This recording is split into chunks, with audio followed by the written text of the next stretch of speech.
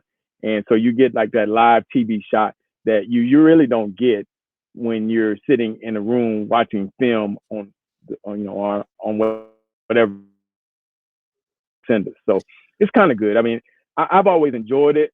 I've always enjoyed that off time, especially when it's needed. When you have X amount of games in a row and you're kind of beat up, you just need that to be able to rest some guys and get them healthy.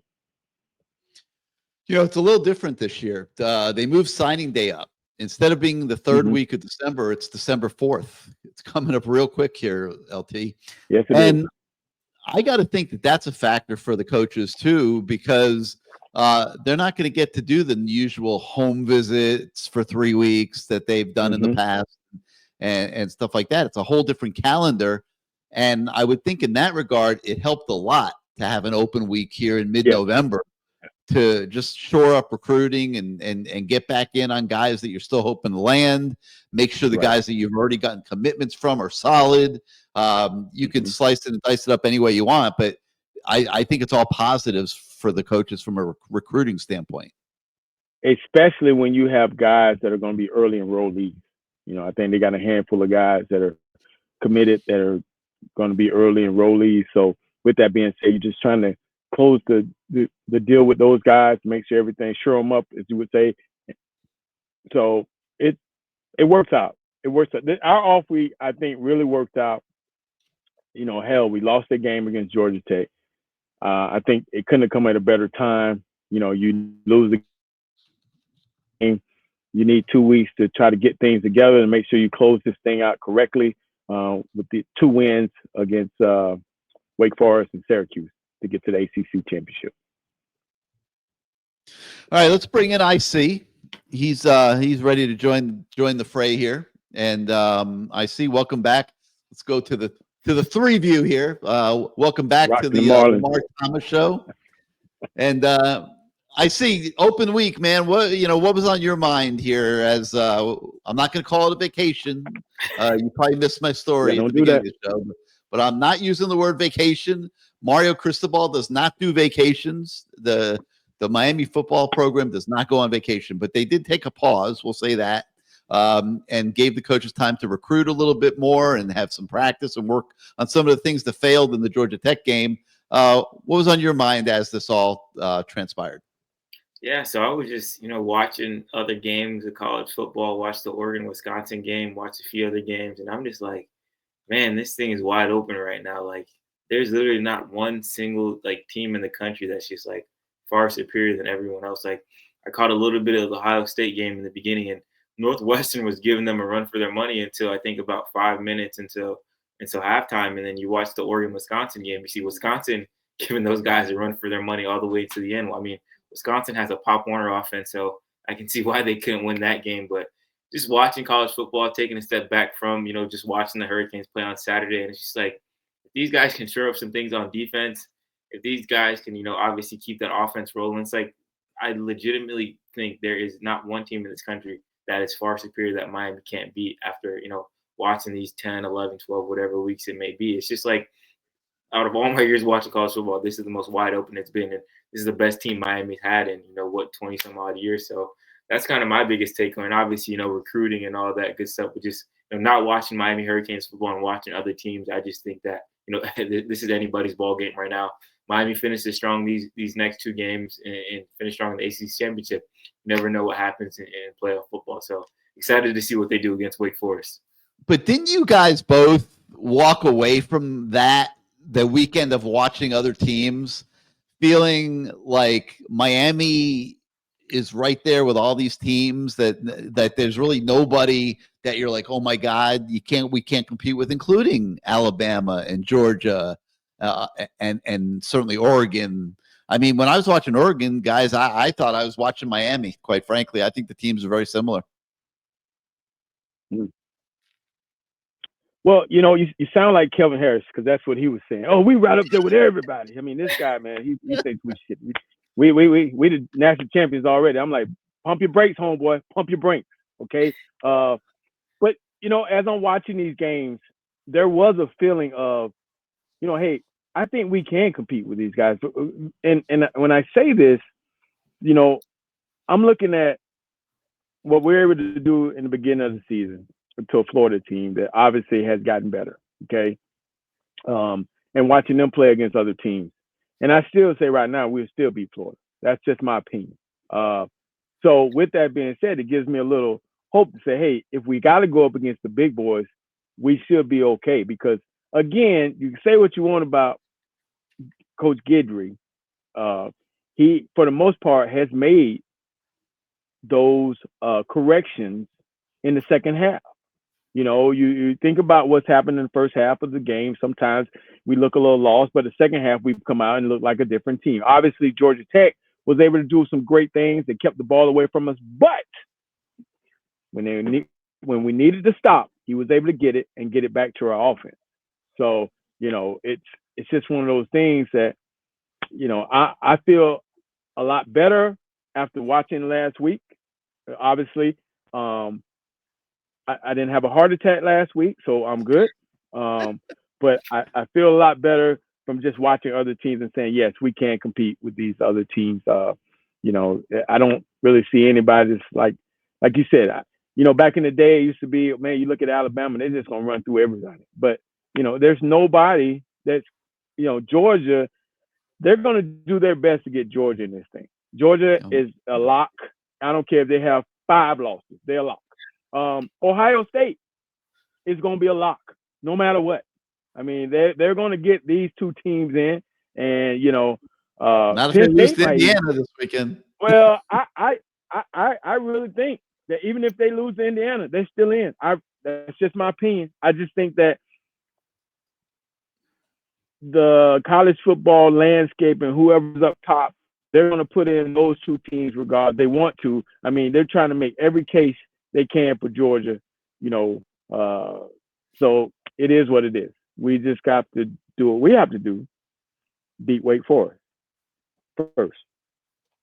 All right, and part of that is correcting what we saw go wrong in the Georgia Tech game. So you mentioned communication and the defense, and obviously everybody's mind is on the defense for justifiable reasons. It was kind of shocking to see the way they got steamrolled up there at Georgia Tech. But Lance Guidry suggested that it wasn't really as physical of a butt whooping as it may have looked, that it was more schematic. And he gave Georgia Tech a lot of credit for wrinkles that they brought into the game and how they confused Miami on defense. And so a big theme this week has been communication, like you mentioned, LT. And, here's what I struggle with, okay?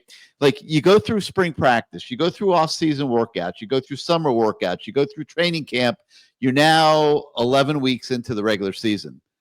Like, to me, like, communication shouldn't be a problem at this stage of the game. Why is it, Lamar?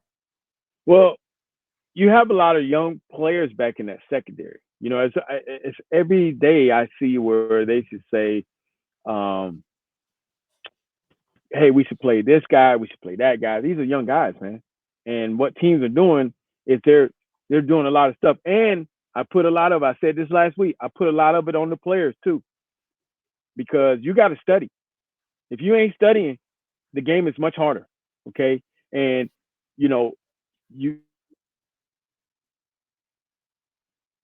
coaches are going to teach you. They're going to put you in the right situations. Now you have to take the assignments and adjustments, and you have to be able to visualize those things and know what you already have to have the question answered. If they do this, this is what we're going to do. And I have to put some of it on those players because as a coach, I know guys are going over, and that's what he's kind of saying, that, hey, man, they had a good game plan, a good schematics, and, they did some things, and they did some things that maybe they hadn't seen, and it worked. And it's up for us to be able to figure it out and make the halftime adjustments or whatever and try to stop it. Now, I think it all started, Duke did an excellent job of just moving people around. And I think from this point on, that's what we're going to see. They're going to milk the clock and move people around, try to keep Cam off the field, try to confuse our defensive alignment. And if you're not lined up in the right place, as we've seen so many times after that Duke game, you're in trouble. Duke, on one touchdown, I remember, even though it was an easy touchdown for him, there was like another guy wide open because we were all over the place. And that's what happens when you have a lot of young guys in there, in that secondary. And, it's hard. They have to learn how to communicate. And that's what they spent time this week and last week going over and over again, just being able to communicate. And that's important. And I know, like you said, it's week 11. They should be able to do it. But, hey, all this movement stuff didn't start until, like, Duke kind of figured it out and said, okay, we're gonna make you think. And if we're gonna figure out if you're in man-to-man, and we're gonna run a lot of mesh routes, and we're gonna run some rub routes, we're gonna do some things that you haven't seen us do before. And then Georgia Tech, even though they wasn't throwing the ball, they still had some really good concepts that they were able to get us on. And that happens when, you're playing against a good team. And they sat there and they said, hey, this is a game we have to win, and we're going to win. We're going to save some things for this team and some things that they're not going to be able to handle. And it's going to take them a while to adjust to it. That's all coaching.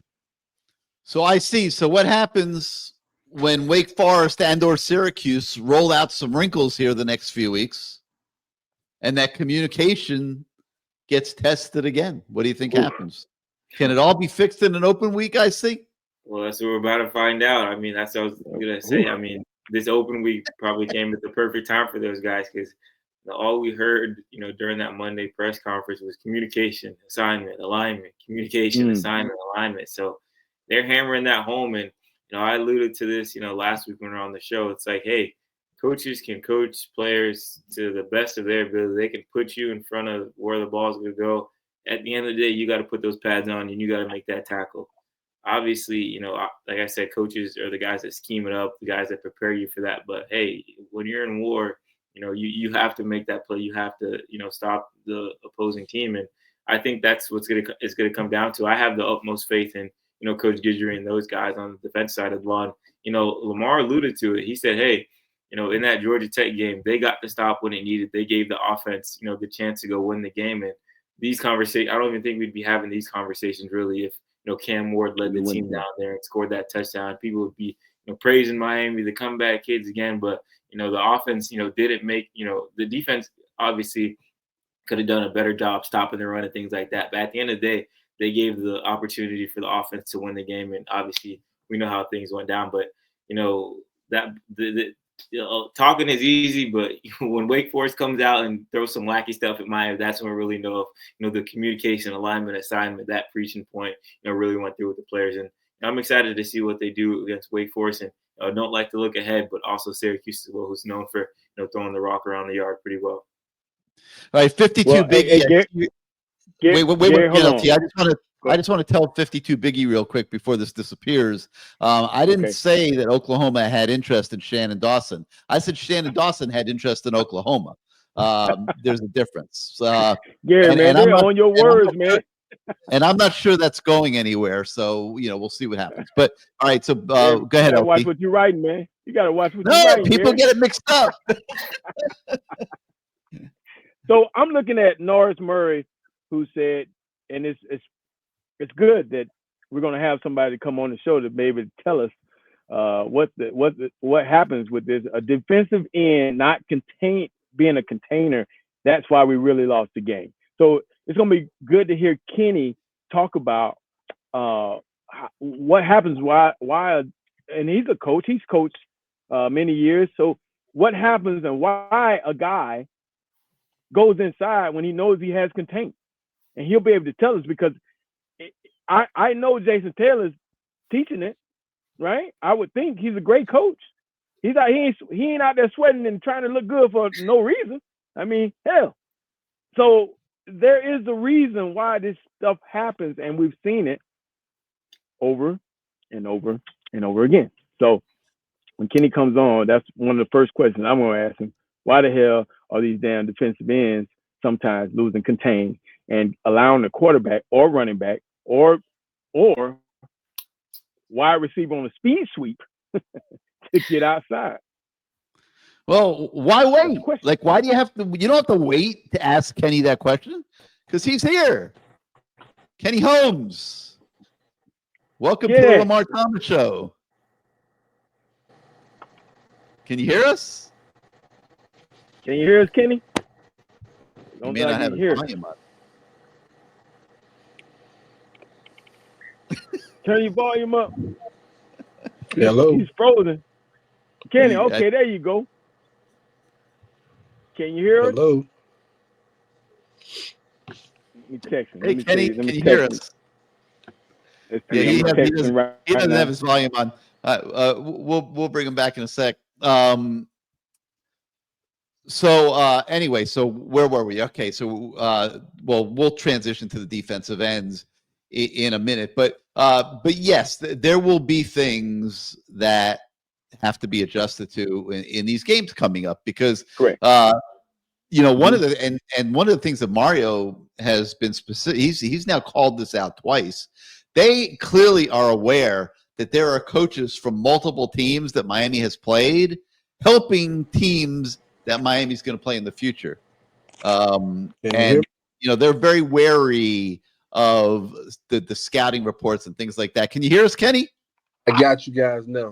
All right. Welcome to the Lamar Thomas Show, man. Awesome to be here. Thanks for the invite. Well, before we get into Vero Beach and how this came about, we have a question right off the rip, man. People want to know why the hell are defensive ends, or why do they lose contain? Can you please enlighten us on this? And you coach for years too, so tell us why this happens. Because I already know, but go, you tell them. A number of reasons they lose contain. The biggest one is they're trying to make a play, and they're trying to the far side of the play. They're trying to be involved in that play on the other side when you have guys to that side to be able to fit those gaps and make the ball cut back to you. And they sometimes overplay. Probably the second biggest reason why they lose contain is it may be in the scheme sometimes that they're supposed to fit a certain way, and the linebacker or the safety comes down and he has outside leverage. So those are two of the biggest reasons why you can lose contain playing defensive end. There you go. You heard it from a great. If it's because it's not physicality. It's not like they're getting reached. It's down blocks, and they're one-on-one on the edge, or either because the gap, depending on the defensive call, your gap responsibility could change. That safety linebacker that was supposed to fit that A gap, sometimes they'll send the end to go take that A gap or that B gap away, and the linebacker or the safety will work over the top and be the contain. It's different ways to get to contain, and they have just been. I don't know if it's blown assignments or just some calls that just not going their way, but they've been losing big time.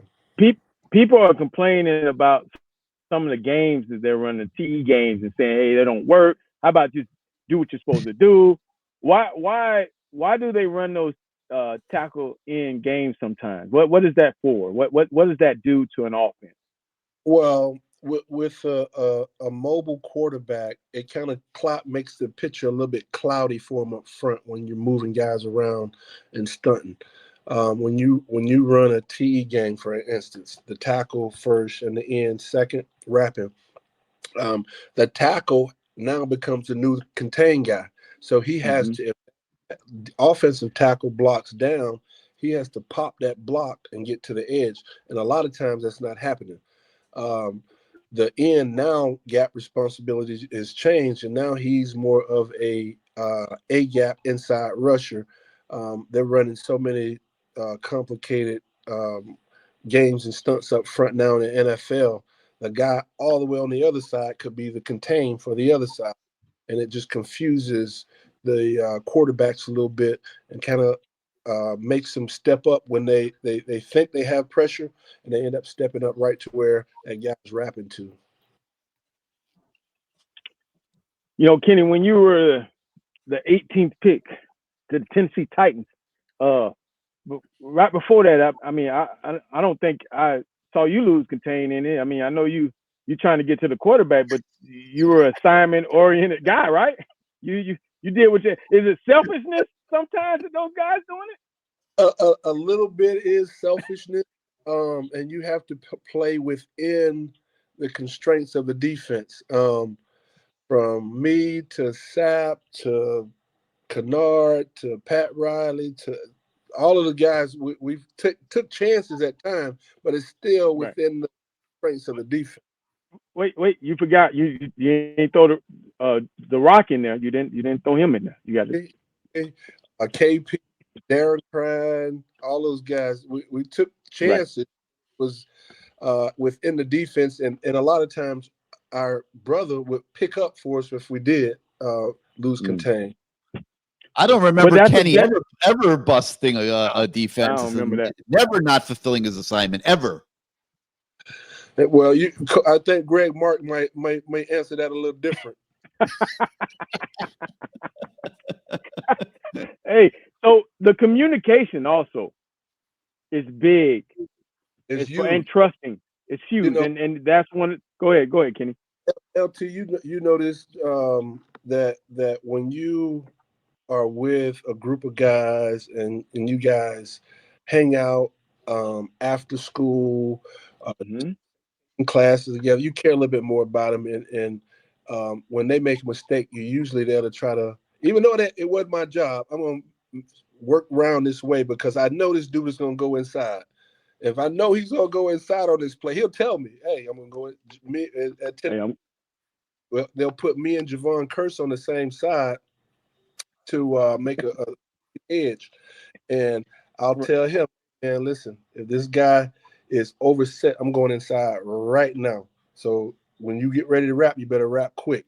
So it is also, you have to have teammates that also aren't selfish and willing to sacrifice sometimes for the great good. Kenny, you know, when I think I already know the answer, but I always ask guys, why the University of Miami? Coming from Vero Beach. Why the University of Miami, man? What was it about the University of Miami? Man, the family atmosphere, the brotherhood we had prior to me getting down there. We had Randy Bethel and Dale Dawkins and James Stewart go down there recently while I was in high school, and and when I went on my visit, it just seemed like it was a home away from home, and you know, all of the old guys come back and fit right in. It's no button of heads. Nobody's not speaking or thinking they're better than this or that. That's just the atmosphere down there with all of the old Canes. And I wanted to ask you about a young defensive end Miami has right now, Ruben Bain, just, you know, a guy that had a huge freshman year and, you know, still doing big things this year. Just what are your thoughts about, you know, him and his game? You know, from watching him, man, I really think that he may have put on a little much weight. I think if he slim up a little bit, and you know, he height-wise, he may be a little bit undersized, but I think he kind of he's trying to make up for that with bulk. And that ain't the case. There's no need to, because you are a dominant player.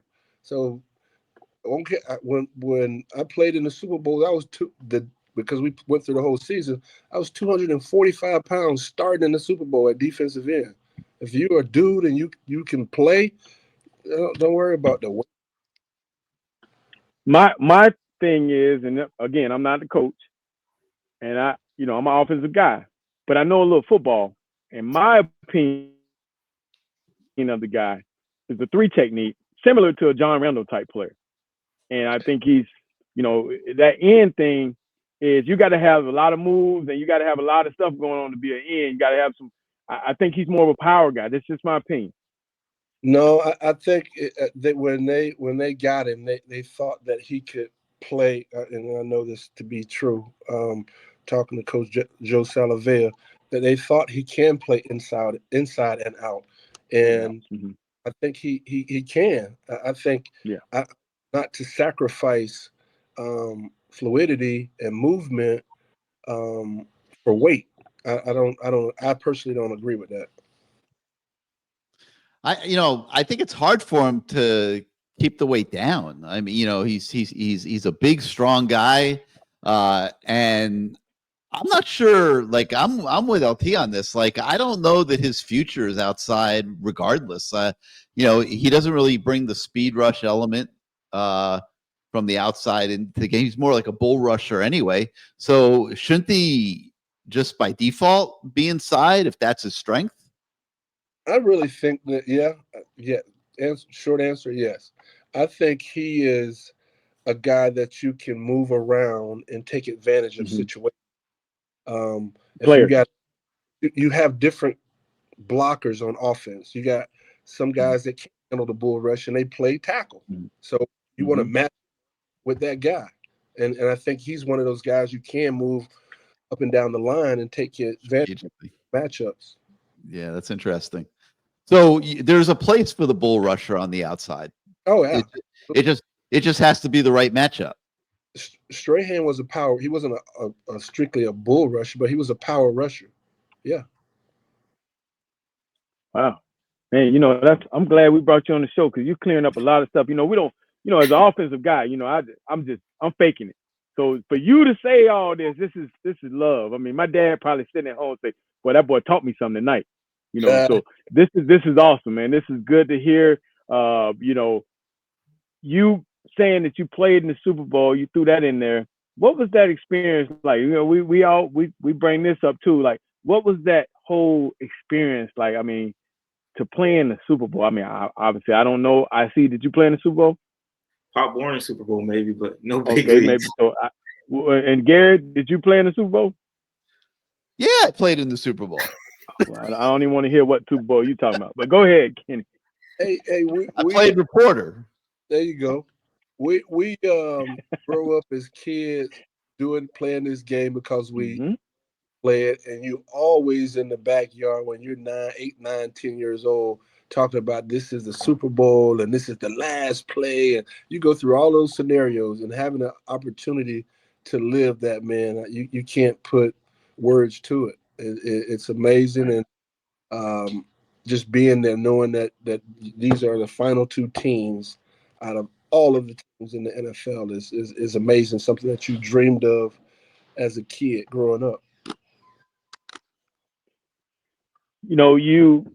When you sit and you reflect back on your career, and you made it to the Super Bowl. What are some of the things that helped you from Vero, from the University of Miami and Vero, building up to that Super Bowl? What are some of the things that you might have learned to help you get to where you were able to achieve your goals and playing that Super Bowl?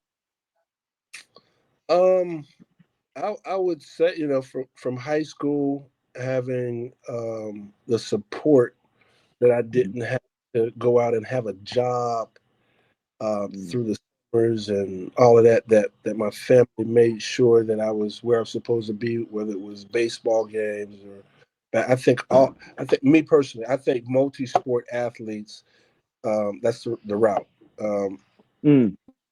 Specific guy can get burnt out. I think having multi-sport athletes and you're in different events year-round allows you to switch your focus and not get burnt out. And I think from growing up, from junior high and high school, that was big. Being able to do basketball, baseball, and football kind of kept me on my toes. And then when I got to the University of Miami, opening my eyes to you guys, to the that were there, man, and you like, man, God, I see these guys. I saw these guys on TV. Lamar Thomas, seeing these guys on TV and how hard you work. That's the other thing, and it made me say, you know what? If I'm gonna be where they're at, I gotta work like that. Stop. All those guys, your work ethic is, and it's not just because you have that U in your chest. You just became a great player. You guys put in a lot of work, and it kind of down to the younger guys. And that work ethic carries over to so many things in life. And after you got done playing, you went into coaching and have been involved in coaching for a long time. Did that change your viewpoint on football? Like, going to the other side and being a coach? Absolutely. Going to a coach, the amount of time and hours, LT, that you put, it's crazy.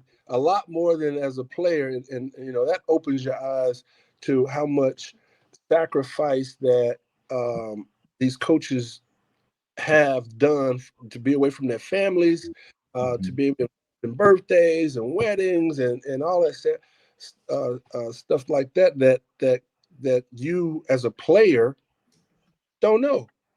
Don't know. Yep.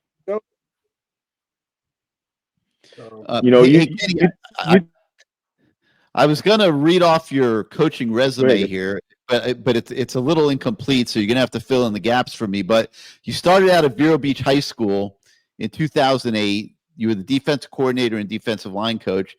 Then you went to New Mexico State as a graduate assistant. You became the defensive line coach at New Mexico Military. Then you went to San Diego as associate head coach and defensive line coach. Then to Idaho for 2 years as defensive line coach. Then to FIU for 2 years as defensive line coach. That gets us to 2018.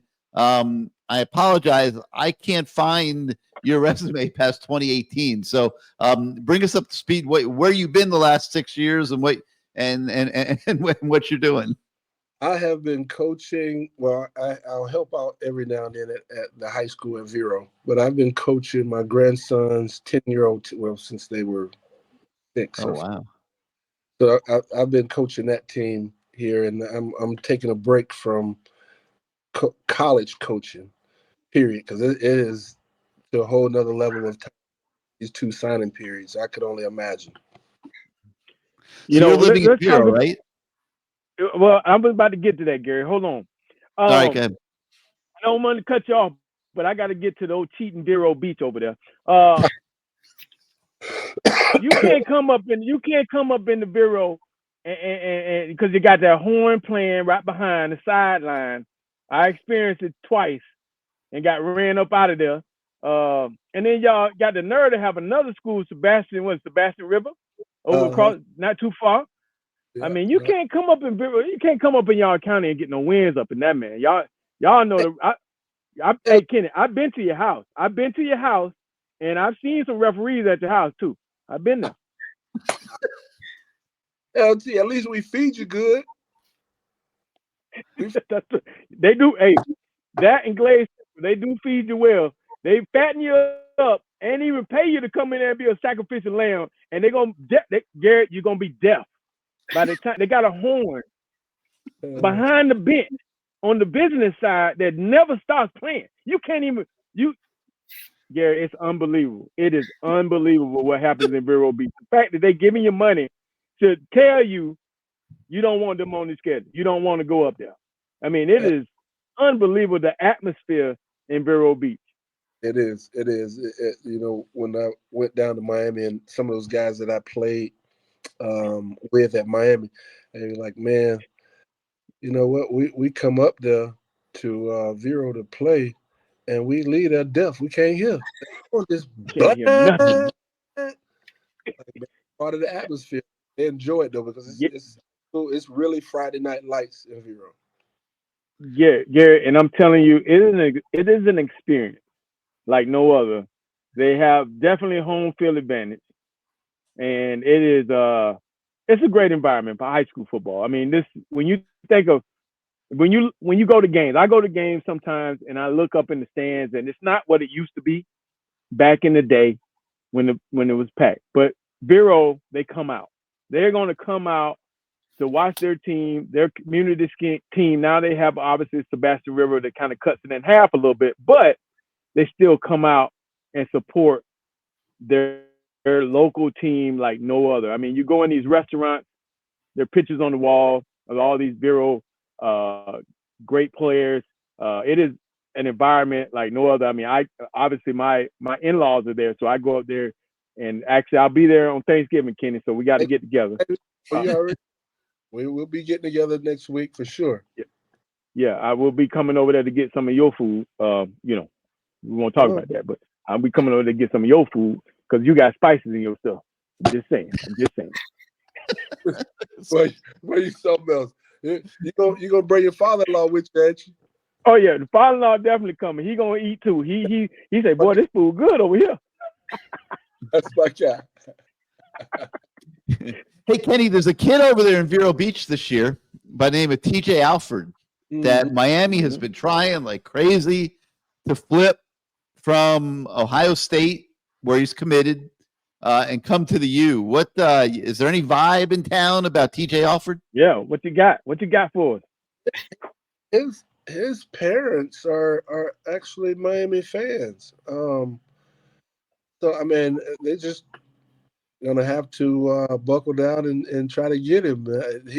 And before all of this, before he's committed to Ohio State, he said that he wanted to go to Miami. He comes down to the games when we have home games down there a lot. He's been down a couple times this year. So he's got to do that due diligence and got to do the due diligence. I mean, look, dog. We got Bear. We got Bear. That check. Dale Dawkins, and in Bear his coach. Is Bear his coach? Yeah, come on, man. Hey, I just come on, and we got you. It's a different age, man. These dudes looking at that NIL money, man. It's a different age. Hey, man. Hey, man. You need to help. You need to give him a picture or something, bro. By the way, Kenny collects pictures, art. Okay, and this is a great story. So my father-in-law, we go to Kenny's house, and he's asking, "What do you do? What do you do?" And I say, "Well, he collects art." He's, maybe I should buy some art from him. And I wanted to say it, but I let Kenny say it. And when it came out of Kenny's mouth, what type of art he has, he said, "Oh, I think that's out of my price range." Kenny collects art, man. He's an art collector. Yeah, I do. Can you see? I mean, look at him. Yeah, I do. How many paintings do you own? How many paintings do you own right now? I currently own 388. Wow. Yeah. See? And producing a movie. Y'all thought I was playing. I'm producing a movie about this art too. So. Really? Yeah. What do you do with them all? God, they're in storage and different houses that I own. Oh wow. Just collect them. I love the artwork, the story behind it. It's called the Highwayman Art, and it's 26 Afro-American artists that grew up in the Jim Crow South that actually made a living and made a way through art back when that wasn't supposed to be the case. Wow. So it'll be a movie about out February, March next year. Wow. And I got to tell you this, Gary. If you ever go to his house, I'm just telling you, the one house I went to, okay? Don't break down once you get in the gate because you got a long walk to his house.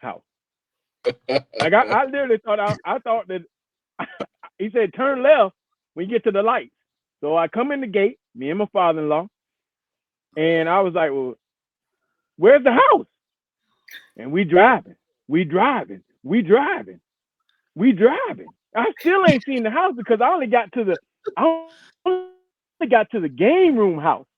You got to listen to this. It's a weightlifting game room house that, just a little something. But we couldn't even see the house that was back. I mean, it's incredible, Kenny. I don't mean to put your business out there, but dang, boy, you done a great job there in Vero, boy. That's why. Woo, if I ever get kicked out of the in-laws house, I know where I'm going. Better come on over. You already know. You got to. Hey Kenny, you mentioned NIL? What do you think of modern day college football with all this NIL and you've recruited as a college coach and you can relate and imagine what it would be like now if you were involved in it. What do you think of it all? You know what? I honestly and truly believe that players should be compensated. I think it's the Wild West right now, and they're gonna have to try to put a skirt on this some kind of way. And because really what's going to happen is the rich is going to continue to get richer because you can have limited budget to be able to spend X amount of dollars on kids is different than Youngstown State or somebody that's smaller that doesn't have that budget. So they're just going to have to figure out a way to try to put a skirt on it to kind of curtail it a little bit. But it's definitely these kids definitely need to be compensated. I know during the summers when I was in Miami, I wish I had this NIL money. Now, the question I have for you, Kenny, because I get asked this all the time, if we had that NIL, would we have been as hungry? I mean, the reason why I was hungry was because I wanted to get fed. I wanted to get paid at some point. You know what I mean? So it drove me to say, I don't want to ever go back to Gainesville. Okay, I don't want to ever go back there unless I'm visiting my parents. I don't want to go back there and work. I don't want to go back there and be a substitute teacher. None of that. So I got to make it. But these guys, man, could you imagine making $1.5 million as a college student? No, I could not. I having seen the way this thing is going and has gone, and that's a valid answer. That if we had that, would we have the drive that we had back then? I think the cream top one, and then two, I think those we would have just been able to do more for our family earlier. Correct. Correct. I think we would have had the drive to want to make that kind of money in the NFL. Well, I'm just being honest with you, dog. I'd have had COVID 7 times. I've been like McCormick or whatever the hell his name. I've been year 8 in college. You already? I mean, why even go to the pros? I mean, you making 500,000. I mean, it is what it is, man. I'd be like, look, I'm trying to go back to renegotiate every year. Hey, look here. I gave y'all 2 real good games. It's more to come. That's right. If not, I would be taking my services elsewhere. That's what they do. It is. That is what they're doing. But I mean, it's crazy. But Kenny, what about a kid like TJ Alford? He hasn't played 1 second of college football yet. Like, how do they strike the balance in this thing, man? Miami's gotten burnt on some of these guys coming out of high school that have not panned out. Absolutely, I agree 1,000%. These kids hadn't played 1 snap, and they're getting this kind of money. It's crazy. So you're going to have some kind of regulations on this in order to make it fair, not just for the 5th-year senior or the 4th-year senior, but also for those incoming freshman guys that hadn't played a snap. I agree 1,000%.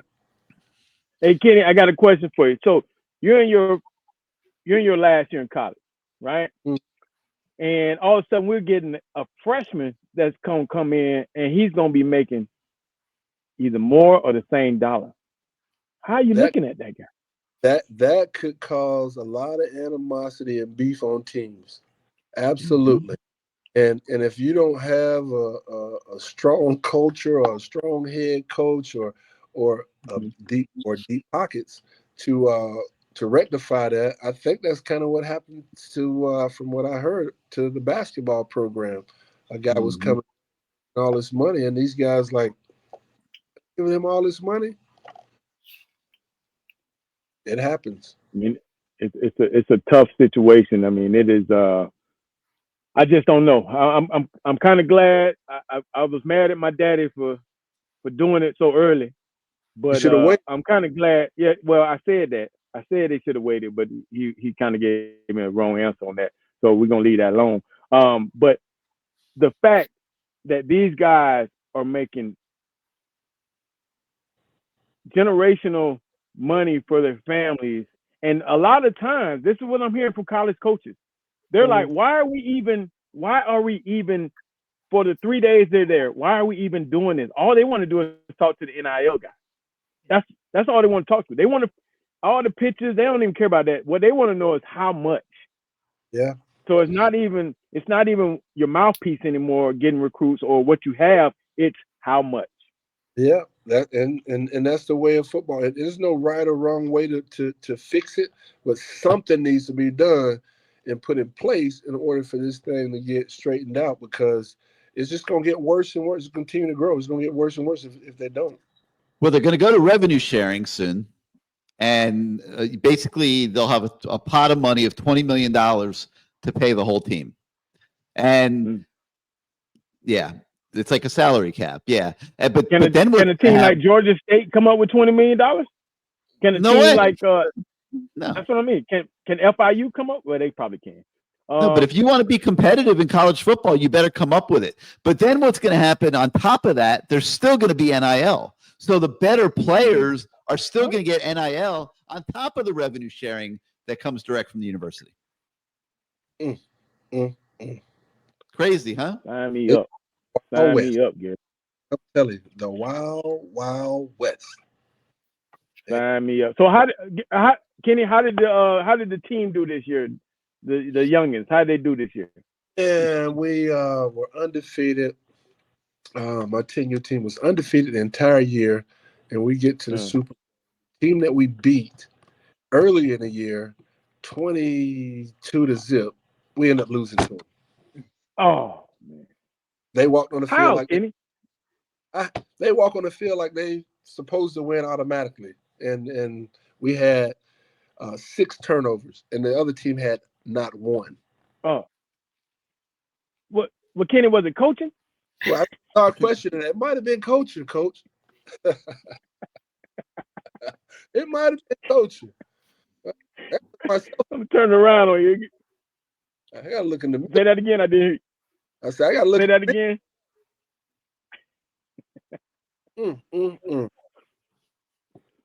So they end up losing the only game in the whole year. So what was the speech like at the end? What was the speech like to lose in the Super Bowl? What was that? What was that speech like? They so used to winning because this is the first game we lost in like 3 years. So they so used to they crying, boo-hoo crying. I was like, you know what? Because the times that you don't show up to practice, the times that when it's a little bit of rain, you want to go up under the pavilion, the times that you don't finish and run hard and finish the drills, all that catches up with you. This is speech. This is where we're at right now. You guys got to take this more serious to where you want to go out and dominate every single snap, and it's not just given that somebody's going to roll over and let you win. So Kenny, one more question for you that I wanted to ask you, and it's a Vero Beach question. So do you run the same offense and defense as the high school? Is it like a farm club for your high school? Because again, Vero Beach is cheating all the damn time. I'm just saying, I want to know. Come on, give it to me. I think Did we lose? I think we lost. That's the question. That was a great time. He froze up on that question. Yeah. Possibly intentionally. See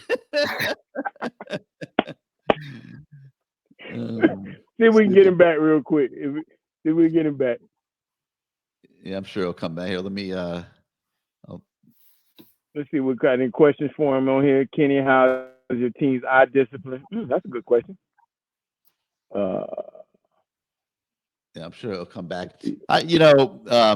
You're so right, Lamar, about Vero Beach. I went there once for a high school game, and I was blown away by it's really a community event there, and the kids buy into it. You know, the kids that come out of Vero Beach are usually pretty good players. And I know how badly Miami wants TJ Alford this year. In fact, I see you've been on that over the last several days. How do you see that one playing out? I think it's going to be a 30 in a row that Miami flips a Florida guy from Ohio State, because kind of very similar to Hayden Lowe, the guy that just recently flipped from USC. He kind of said, I've been committed to USC for, a few months now, but you know, with Miami, I've always been their guy. They've always let me know, you know, no matter what, until the very end, if you want to, you know, come join us in our class, we'll have that spot for you. And I think that's been a similar case for TJ Alfred. He committed to Ohio State early.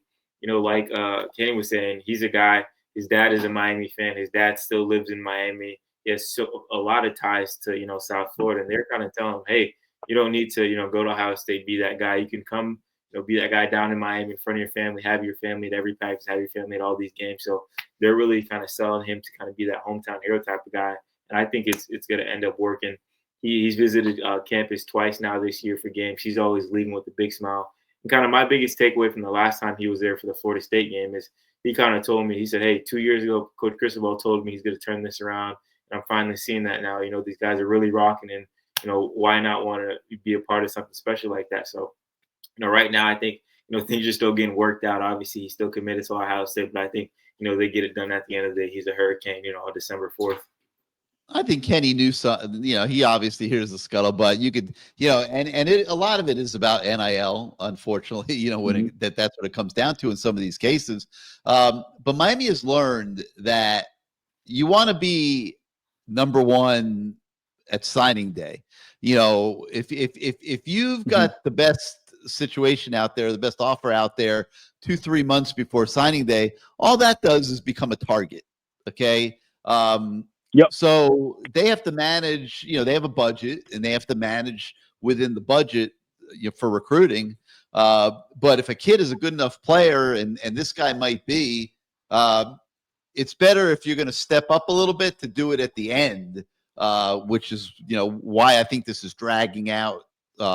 It's not quite signing day yet, but we're, I guess, 2 weeks out from today, and they still have been unable to flip TJ Alford. So the clock's starting to run you know, tight.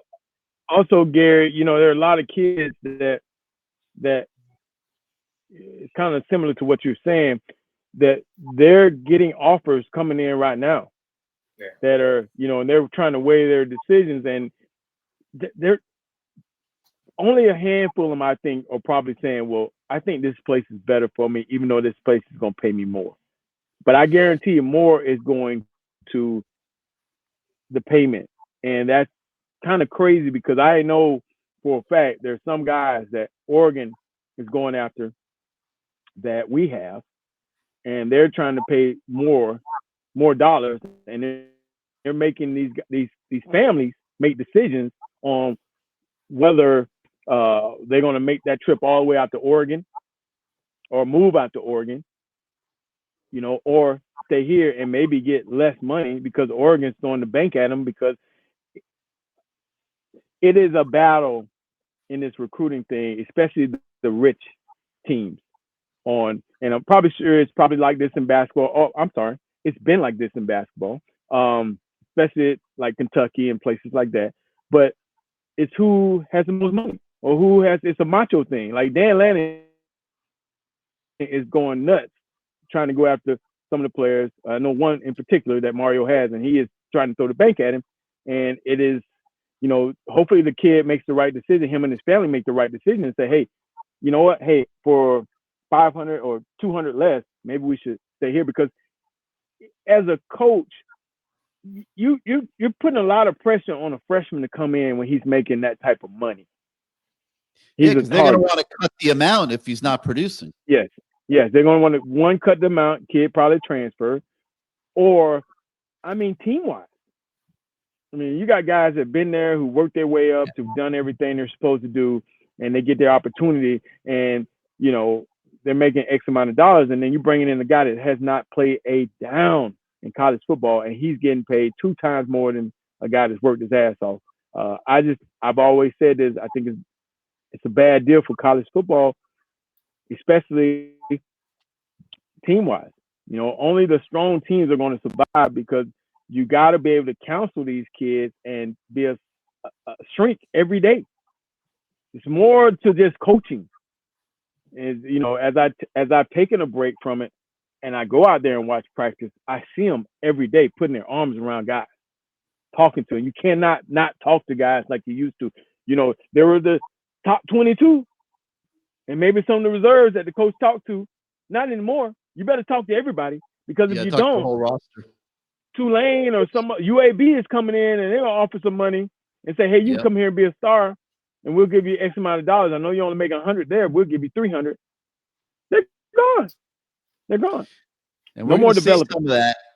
We're going to see some of that after December 9th when the portal opens, no doubt. But fortunately, Miami's got the support of the university. The budget is there for NIL. They're very competitive, but they do have to try to keep certain things under wraps because they don't want exactly what you're talking about, the culture to fall apart. And there has to be some fiscal sensibility to it all, especially with these kids coming out of high school because like I said, they've been burnt by several of these, big ticket high school kids that are 5 stars come out of high school that just don't come and play like 5 stars, and it creates a problem for them. So it's an interesting. You have to, dynamic. Gary. You have to do your due diligence as far as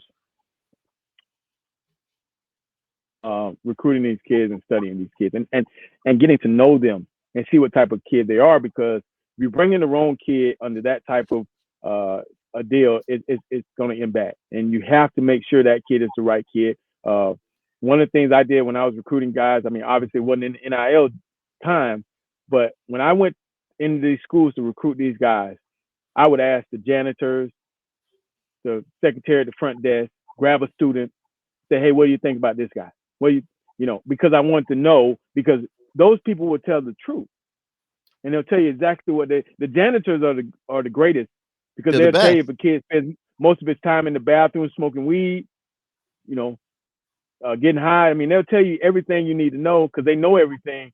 So it was always great to find a kid, for example, Lamar Jackson. Asking people around Boynton Beach High School, great things to say about him. Say he's a character, he's a joker, he loves everybody loves to be around him, loves being his teammates. These are things I was able to take back to my coach and give him that information. Now, on the flip side of that, as far as a guy today, you better make sure that he is a team player, because if he's not a team player, he's going to get there, and if that freshman year doesn't go right, it's going to be some problems. And as far as I may need to go to this place, or and a lot of times these 5-star guys, and this is my opinion, I recruit a lot of them, or try to recruit a lot of them, they don't pan out. And what that means is they don't pan out because the shit gets hard. A lot of them are given. Okay, they're given. They're patted on the back. They're told, hey, you're good, you're great. They don't have to work as hard. They might show out in the game, but I've seen guys go watch practice and seen them not be as good in practice, not giving effort. And those are the guys you don't want in your program, because let me tell you something. If the shit don't go right, you're going to be burned. And that's what you mean by being burned. Yeah. They'll tear down your walls, man. They'll tear down your are not the best. You got to recruit guys that you actually watch film on, and not go by these people who are giving out these damn rankings. Half of them never played the game. They got a little niche. They're giving out rankings, and they don't know what the hell they're talking about. And so you got to do your due diligence, sit down and watch film, get your own opinion on these guys, go watch them, go watch their mannerisms on the sideline, because you can tell a lot. If I see a kid celebrating with other guys, I'm like, he's a team player. You see some guys ain't celebrating with, he's not a team player. He's not a team, sitting by himself on the bench. He's not a team player.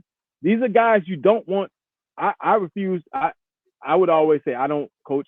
I know you want this guy, but I don't know. I don't want to coach a guy like that.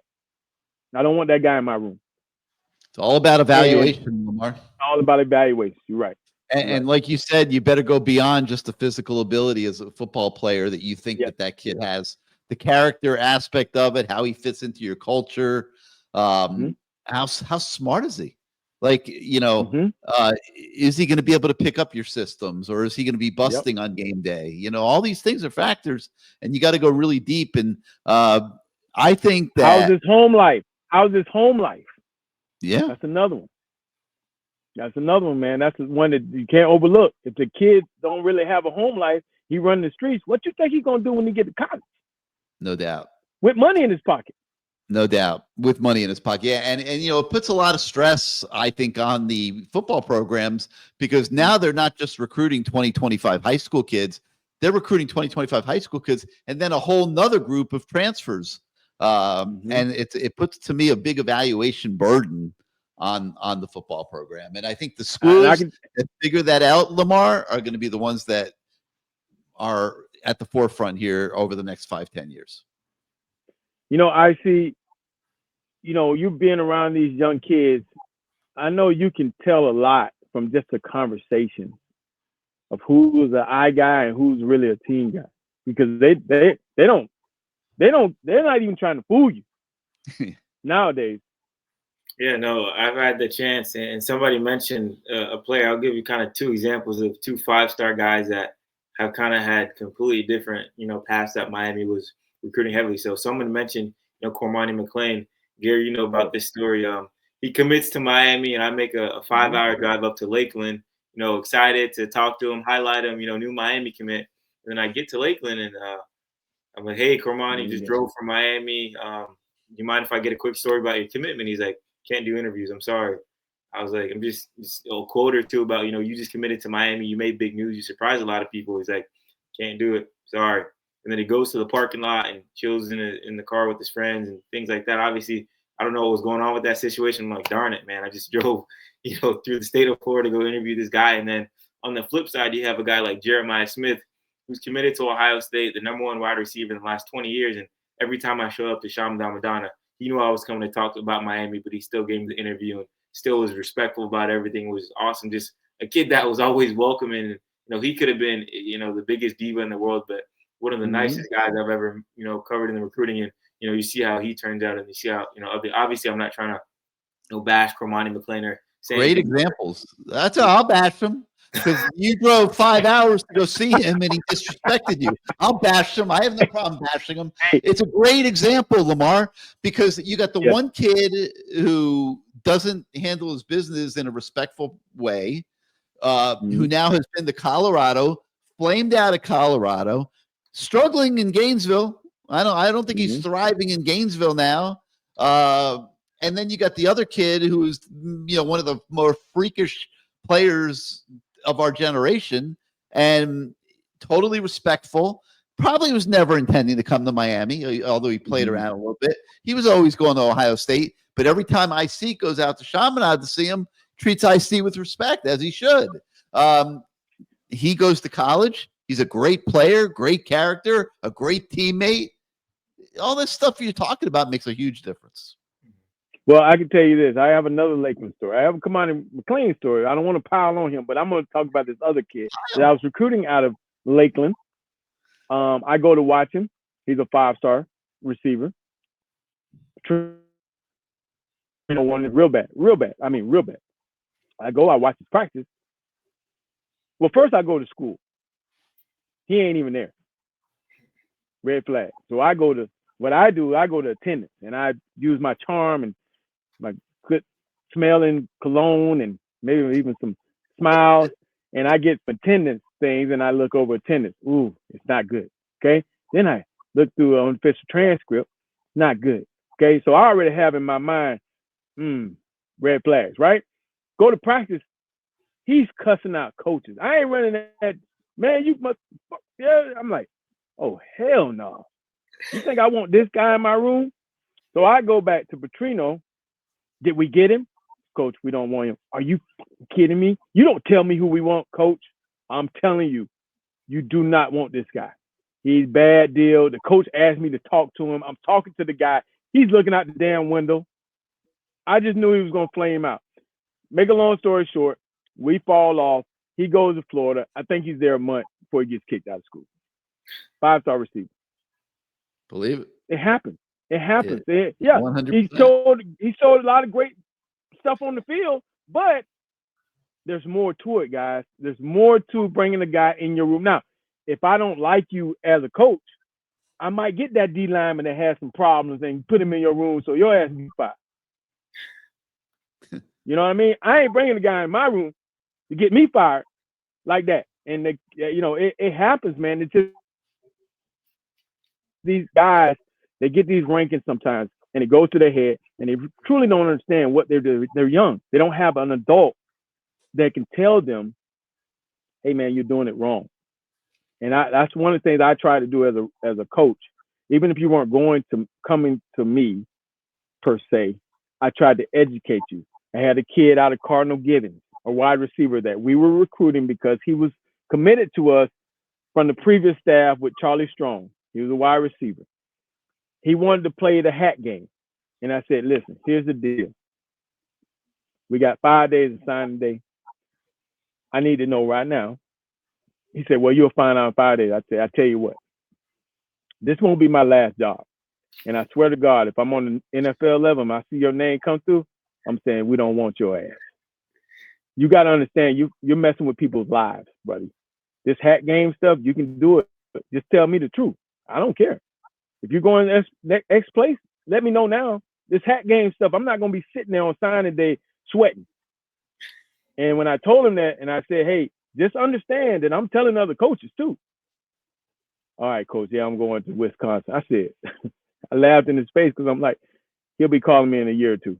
And he called me in a year or two because Wisconsin wasn't throwing the ball. So, I mean, these decisions these guys make, these decisions, you know, you have to try to educate them and say, hey, this is not the right way to do this, because guess what? You're messing with my livelihood. And I tell you what, if I see your ass again, I'm not going to co-sign for you because you already screwed me once.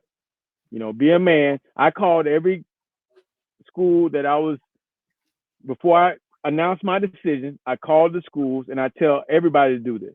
Call the schools and say, hey, coach, just want you to know I appreciate everything you've done for me, but I'm going to school X. You know, I thank you so much.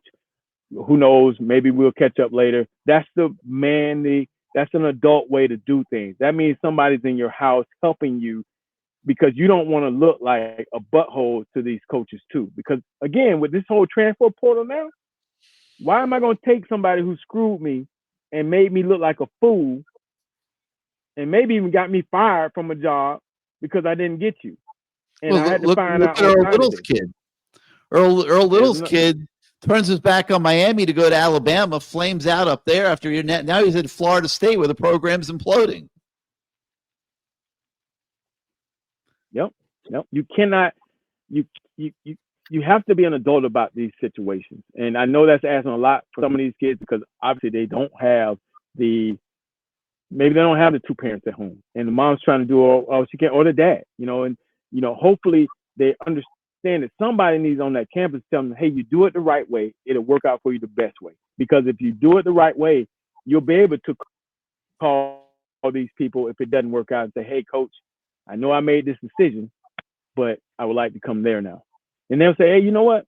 You were man enough to be honest with me. Hey, let me talk to my head coach. Maybe we can do that. That's the way it goes. But this hat stuff and the shirts taking off, I hope and pray that they've told everybody, the right people, about their decision. And now the coaches don't have to worry about it, because I'm telling you, coaches are human too. You screw me then, I'm going to find a way to screw you later. The burden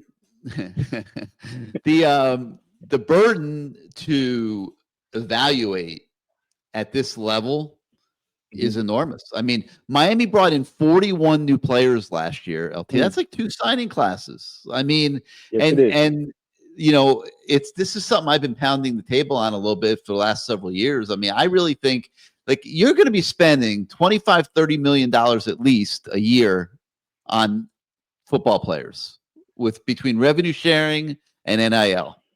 And like, you better be spending $1 million on having the best scouts and the best evaluators in your building to make sure that you're taking the right kids. I mean, it's a no-brainer to me. And you know, I hope Mario, you know, goes in this direction, because when you're bringing 40 kids, like you can't vet all those kids properly unless you have the proper expertise and the proper staffing to do it. Especially in a transfer portal situation where you might have 24 hours to move on a kid. You know, I mean, the game has changed, and to me, the evaluation burden has changed. Mm-hmm. So it's changed tremendously, and I mean, you got to be on top of it. And that's why I think that the example of the Alabama having so many people in the building kind of helps, because you can, the coach can coach, and you got people who can evaluate and take some of that burden off, and now you're not having to burn that candle at both ends all day. Having a bunch of people in the building, thanks to Manny Diaz and Rick, Coach Rick, they brought to the attention to the athletic department and everybody else that, hey, they've been having guys do 3 jobs. Some of these coaches do 3 jobs, recruiting and this and that, and there are guys that were doing too much. And now we're getting more coaches, we're getting more people in the building to take some of the pressure so guys can do what they're supposed to do, and your job is to do something else. And I think it's great, and that's what it's going to have to go to, because you're going to have guys that can evaluate 3 or 4 guys at the same time. You take it, you look at it, you figure it out. Is this guy the guy for us? No, he's not. All right, we'll go to the next guy. Or yes, he is. All right, let's take a moment here and let's hear from our friends at CanesWear. Welcome to CanesWear. New store, new items, same great experience. Family owned and operated since 2010, CanesWear has the latest merchandise from the Miami Hurricanes, Miami Dolphins, Florida Panthers, Inter Miami CF, and more. Come visit us at our store in Davie on University Drive, just south of 595, or online at CanesWear.com. CanesWear, the spot Miami fans shop. All right, guys, we're talking about Cam Ward jerseys. We're talking about hats. We're talking about T-shirts, polos, hoodies. If it's got a U logo on it, you can go over to CanesWear and get it. They're at 2655 South University Drive in Davie, without question. Ooh, that would look nice. Nice. I see this in your apartment. I see this. Yeah, that would work for you. I see. Put a little Bluetooth on your computer and have the Magnus. Bring a little something over. You know what I mean? Had a light going. Woo, single life, baby, single life. But yeah, like anything that you could possibly want with a U logo on it, they've got at CanesWear. So get on over there, 2655 South University Drive in Davie. They're 15 minutes north of Hard Rock. You going to the game this weekend? They're opening at 8 o'clock. Stop on by CanesWear on your way to the stadium and get yourself some new Canes stuff. You can even do some early holiday shopping for anybody in your family, your friends. And if you can't get to the store, you can go to CanesWear.com. 365 days a year, 24 hours a day. You can shop their entire inventory. You see a lot of it behind me here tonight on the show. LT's live in the store. You see all that gear. Their shelves are stocked. They are ready for you. So get yourself over to CanesWear as soon as you can. Hey, Garrett, somebody's asking, and I need to ask Ken. Hey, do you guys have the Cam Ward headphones? No. Sorry Cam Ward headphones. That was Eddie asked, Eddie Delva asked Cam Ward headphones. Nah. No, sorry about that. Oh, and the Playmaker shirts. Are the Playmaker shirts still in stock here? They're still in stock. Panhandle Kane 89. Still in stock. Come get you. All right, let's spend the last segment of the show here, and let's go through some of these questions and comments that are that some of our viewers have been putting in the chat here during the show. Not a great topic here, but Christopher Wright is asking if Coach Guidry's really on the hot seat. How do you put a coach on the hot seat? When you're 9-1. When you're 9-1, when you don't have the level of personnel. I mean, that's pretty obvious. I mean, they're flying by the seat of their pants every day. But now in fairness, you could be mad that they haven't adjusted as well as maybe they could all the time. Like the Georgia Tech game was a bad example on that regard. But LT, like I don't know that Lance Guidry's on any hot seat right now. I would think not. I mean, I would hope not. I mean, it's. I think the depth in the secondary, guys getting hurt, injured. linebacker. There's some depth issues there. So full complement of guys. I mean, it's I personally like Coach Guidry. And maybe some of the listeners or the viewers might not. I think that he has a good game plan. It's just that, hey, when you don't sometimes have those guys out there, it's a Jimmy's and Joe's game. If you gotta have Jimmy's and Joe's, man. You gotta have those guys. And hey, we're playing a lot of young people in the secondary. The guys got some secondary problems. Some guys got hurt, but I like him. I think he's good for the program. He's made in some games. He's made some second half adjustments that I really liked and caused some problems for some offenses that maybe in the first half were doing a lot of good stuff. And you got to understand, a lot of times when teams have weeks off or they're playing the University of Miami, they're going to save their best and they're going to do some trickery stuff and they're going to do some stuff that you haven't seen. And it's up for the defensive coordinator and that defensive staff to make those proper adjustments. And sometimes you can't get to the proper adjustments until you get to the locker room.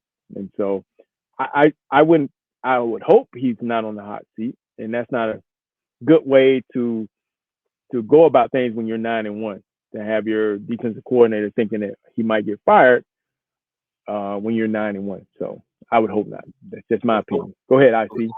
Yeah, I was going to say I was ready for this because I remember last year when the offense was struggling, everybody's like, we got to get rid of Shannon Dawson. We got to fire him. We got to fire him.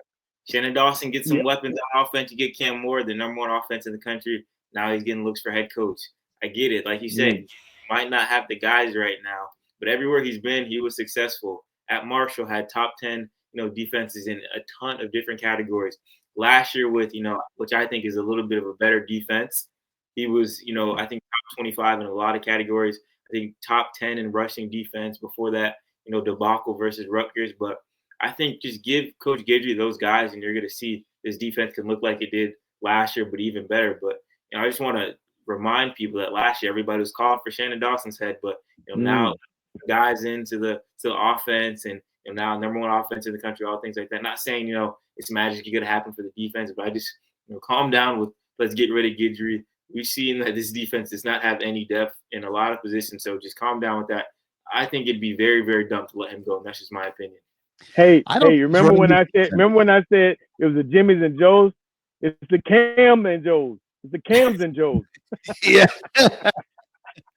I got news for you. If the offense didn't have Cam, I'm not sure that people wouldn't be jumping all over Shannon Dawson too. But I don't look at Lance Guidry as running his defense this year. It doesn't look right to me. I mean, he's a guy that is all about pressure and getting after things, and I don't see a lot of pressure and I don't see a lot of getting after things. And I think that's because they don't have confidence that they can hold up on the back end if he does run his schemes. And they're not going to discuss this publicly or make excuses or anything like that. But I don't think that Lance Guidry has the personnel to do what he knows and does. So he's like a fish out of water a little bit in scheming with this group. And opponents are throwing a lot at them on game day. They're having to make adjustments. And for whatever reason, and I'm not going to throw, individuals under the bus or whatever, but like the adjustments aren't being made as efficiently as you would like for them to be made. So communication has been the theme of this open week. They've been working really hard at it. Saturday, we start to see whether that pays dividends. Got another tough topic here, guys. All right, here we go. Let's see what else. How about the Miami JV team out at SMU balling out a little bit this year? Brashard Smith, 1,000-yard rusher. Oof. If Brashard Smith were on this team right now, he is at best the number 3 running back, might even be the number 4 running back. He goes to SMU in the transfer portal. He is a 1,000-yard rusher at SMU. You guys have any thoughts on that? Yeah. Go ahead, Asi.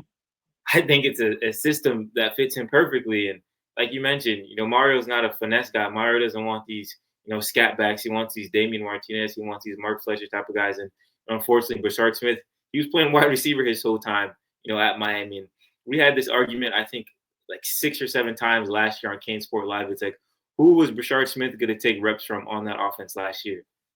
Who? He was the number 3 receiver behind, a few guys. He wasn't a running back at the time. Obviously, we saw what he could do, in the kick return game. He had that big run, I think, versus Clemson, the 80-yard touchdown run or whoever it was against. But I think him going to SMU was the best thing he could have done for his career. He got with Rhett Lashley, who's known for, having these type of gadget guys who can make plays out wide, who can play running back, and he's driving there. So I've been seeing a lot of this, man, we should have never let Brashard Smith go. If you really break things down, who is Brashard Smith going to take reps from, and where will he play on this Miami team? It's like, I don't know. That's the one thing that just kind of grinds my gears. It's like, congratulations to the kid. He's doing great at SMU, but just what is he going to do in this offense right now? Is Christopher Johnson next? Exactly. That's exactly what I was going to say, too. We probably might see – now, obviously, I don't want to get ahead of myself, but we might see the same thing with Christopher Johnson. He goes somewhere else, that offense that suits him a little bit more than he blows up. We're going to have the same conversations last year, but who's he going to take reps from right now? And you think about there's a Keyshawn. Mm-hmm. Where is he playing? Is he taking reps from Horton, or is he taking rests from Sam, or is he taking rests from number 3? I mean, he's number 4 or 5 on this team. Yeah, I mean it is what it is. They're in a great offense that suits them, and when I watch them, man, I just shake my head and go, dang, But I also know that if they would have stayed here, would they have been the same player? I don't know. And that's up for argument, and I think that was a really good question. They got some players. I mean, it is our I like to call it our JV team. So we're going to see how this. But let's stay on Wake Forest now. Let's stay on Wake Forest. Next question, Gary. Billy DeLulu, yeah. Seeing a lot of teams going for it on 4th down, Lamar. Coaches, and I'm going to start this off by saying there's 2 things I hate. I hate prevent defense at the end of games, and I hate those goddamn analytics. And I was watching, I can't remember what game it was the other day. I'm watching this guy behind the head coach. It was like he had the entire Britannica encyclopedia. Like he was carrying these piles of paper. He's the analytics guy. And it was funny. There was a John Gruden, actually. I don't know if you've seen this thing he's doing with Barstool Sports, where he, clowns around during I think it's Monday Night Football or whatever. They have a show, and there was an analytic disaster in one of those games, and Gruden was joking like, "I used to have an analytic guy," and he'd say, "Go for it, Coach Gruden, go for it." And then of course they wouldn't get the 4th down play, and he'd be like, "Get the hell out of here," But anyway, let's start with you, LT. Like, have analytics? Are they playing too big of a role in football? I think so. I mean, I think this kind of started off with that movie, that baseball movie. First time I kind of heard of analytics, but it's I get it, but I don't get it, because it's all the field thing. You don't go for a 4th down if you ain't getting no yards. Nothing's kicking for you on offense. I know analytics might say it, but hell, if you don't feel comfortable, what happens to feel?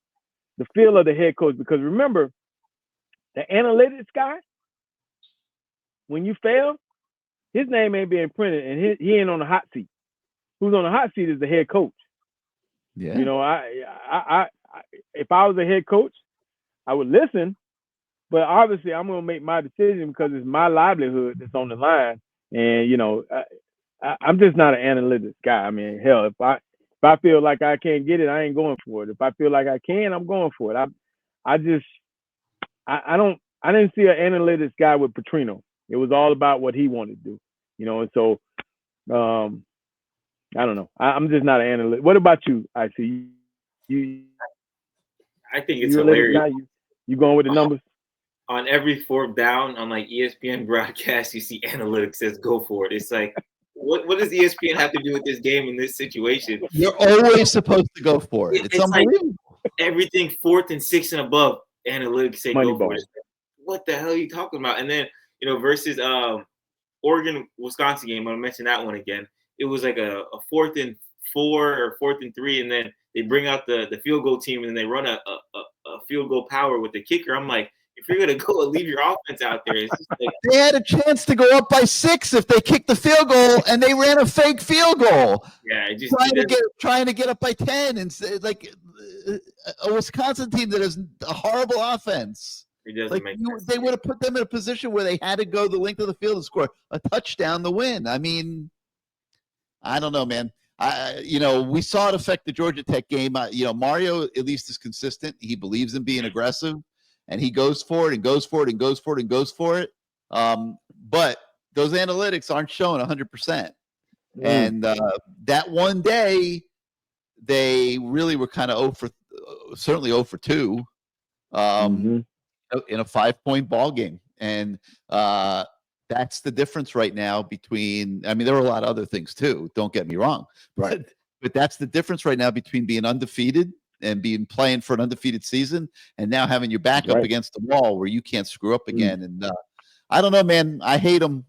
Get rid of them. I'm not an analytics guy. Anybody on the comments you want to say, let us know if you're an analytics guy, because I'm not. I'm a field guy.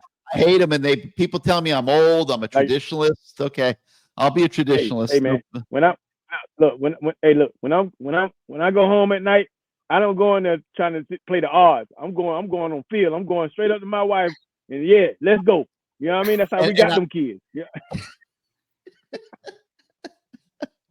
Hey, and I'll tell you something else. You better have some feel when you go on the road too, because you better value points when you go on the road. Those are going to be close games, man. They're going to be good. And if you hit them the right way, 100%. they might be the difference in the game in your favor. But if you're leaving points on that field, you're going to wish you probably had them in the fourth quarter. Usually. All right, here's a good. Billy's got another question for you, LT. Scheming something different when you play teams that are better than you, at least on paper. And Georgia Tech is a perfect example. They know Miami is better than them on paper. So they're looking for wrinkles, especially when they have an open week before the game, that they can bring into the stadium and screw Miami up. And in the Georgia Tech game, it worked. The concept of coaches scheming things completely different. Yeah, obviously coaching against Clemson at that time, Clemson was really good in the ACC. We did some different stuff. I mean, we changed it up a little bit just for that team, and it gave them problems. So when you're playing a better team, I mean, I've also seen it backfire at Kentucky, playing against Alabama at Alabama. None of that crap worked. None of it. So, it's just you're trying to give your team the best game plan to be successful against a better team. And sometimes it works, sometimes it doesn't. But at the end of the game, if you're allowed to stay in it for a quarter or 2 quarters, and you get to a quarter, third quarter, it kind of tells the whole ball game for you. And if you're feeling that confidence, those guys are feeling confidence, and you're calling all the right good plays to keep that confidence going, you got a chance. But if they go in at halftime and they realize that, all right, man, we're done playing around, we're a better team than them, it don't matter what they do out there, we're going to crush them, that happens. And so it is that's a good question though. Yes, you change for a team that's better than you. You got to do something different, because obviously they're definitely going to go on what they've seen, and they have the better athletes and they have the better players. So if you change it up, when they get out there and they don't know what's going on, you have yourself a fighting chance until they wake up. Good question. Norris Murray wants to talk about the linebackers. Kiko hasn't had a great year. Wesley kind of comes and goes. Popo Aguirre's been hurt. Chase Smith had a good game, and I thought Alderman had a good game. 40, who was 40? Who 41. Had a knee brace on? 41. Okay. 41, but he's playing better these days. But it hasn't been great. Let's be honest. Not much you can do. I see. Why don't you take this? Not much you can do at this point of the season. Yeah, I mean, like you mentioned, Popo being banged up, Kiko's play being up and down, Wesley's play being up and down. at this point, it's like, what are you going to do? I mean, they've thrown out, Bobby Pruitt. He's made some plays, but he's a true freshman. They've thrown out Bobby Washington. He's made some plays, but Coach Goody said he got a little bit banged up during that game. So, I mean, at this point, like Coach Goody said, it is what it is. What are you going to do with that group? And, I feel like versus Wake Forest, that slow mesh that me and T were talking about, that's going to be something very interesting to watch to see how they respond and handle that this weekend. But, I mean, we'll see, if they can right their wrongs, these next 2 weeks, because their communication has been very off. We've seen it with guys just throwing their hands up, but they're not knowing what to do. But we'll see if that bye week kind of helped them out in any sort of way. Yeah, we haven't talked about that mesh offense that Wake Forest is going to throw out to this. Yeah, I was just about to say, for the viewers that don't know, what you're going to see, they're going to ride. It's going to be what's the word I'm looking for? It's crazy to see what they do. They're going to hold that ball. He's riding. The quarterback is him and the back are standing there, and he's riding the back, and he looks downfield, and then he decides whether he's going to give it to him or throw it. Now, what I saw North Carolina do against Wake Forest is they blew up the mesh. They knocked the guys back, the center, the guard. They knocked them back into the mesh. There was nowhere he had to try to throw it, and because he was being knocked backwards, he was off balance throwing the football a lot. So there are ways to stop this thing. You just have to commit to it, but at the same time, they got a pretty damn good running back. Number one, he's shifty. He's pretty damn good. He's not overly fast, but he's very shifty, and he's a good player. So, I think during these 2 weeks they probably have practiced that mesh stuff. But again, this is what happens. You think Wake Forest is going to do it? They're going to probably do something else because they know that they just saw another team have success blowing it up. So look for Wake Forest to do some crazy stuff. What they got to lose? And they're going to challenge the top 10 teams. Yes. The linebackers are going to be under the gun. All right, so somebody asked me the other day. Linebackers in coverage. Edward McAdams here brings up the subject about the 10th week. Shouldn't they be playing solid right now? And I'm sure this is driving Mario a little crazy because if I think about this season, what game did we look the best this season? Just an absolute rock solid performance, all sides of the ball. Week 1, right? Week 1. Gainesville, right? I see. Yep. Mm-hmm. And Lamar, that has to be driving at least the head coach, if not the whole staff, out of their minds because you're supposed to improve as the year goes forward. Guys are supposed to develop as the year goes forward. I feel pretty confident saying that that's not happening to Mario Cristobal's satisfaction. I think that's fair. Yeah, I mean, you go out there the first week and you play well. Guys are running around making plays, and some of those guys have disappeared, man. I'm reading the comments, and they're asking about one guy says, "Where's our defensive line?" That was supposed to be the strength of the team. Well, you know what? We got Bain out there, and that guy's out there. They're going to double team him. They're going to try to slide protection to him. He's our best defensive lineman. And Vero came about for a while. He was playing well. Then we had number 9 out there. The first couple games of the year, he was incredible. You lose Austin. You lose a secondary guy. You lose a linebacker. I mean, there are losses on that defense that were very important. Some of the guys that are playing right now are supposed to have been depth guys that can help you on special teams. See, that's what people don't realize. Those guys that are having to play now, they should be on special teams, helping us on special teams. So now you got to dig even deeper and find special teams guys. So everybody, it's a fall down effect. Now the special team coach is struggling, or he's trying to figure out how and who to play, because you don't want your starters out there the majority of the time. I mean, it's good to have starters on special teams, but when you don't have a lot of depth, you can't take any chance in getting these guys injured. So Panhandle here's a comment right here. What happened? Well, Florida has improved a lot since that that game.